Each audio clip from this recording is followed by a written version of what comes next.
So before we go any further, I thought I get questions all the time about what are all these vehicles doing under these red bags? And it's a valid question, and I've answered it, I don't know, 11 times by now.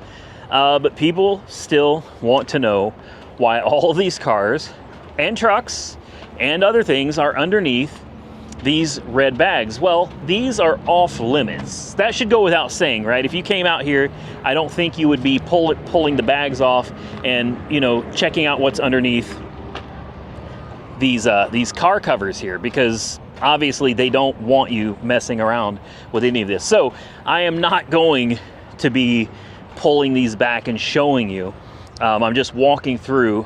And these are all off limits, and they have different reasons for being off limits.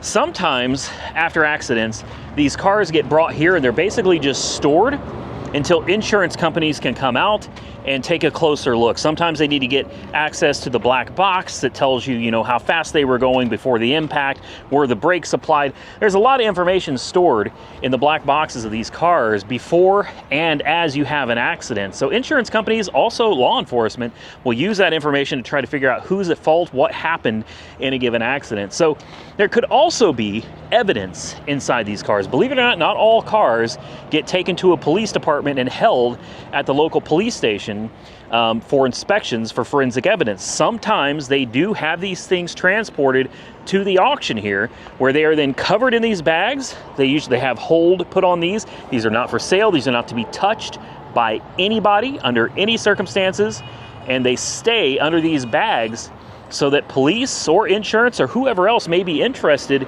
can come out here and access whatever needs to be accessed. Once they have been cleared by the appropriate agency or agencies, then the bags can be removed and the cars can be sold. So hopefully that helps you understand why there are so many cars out here sitting underneath plastic bags.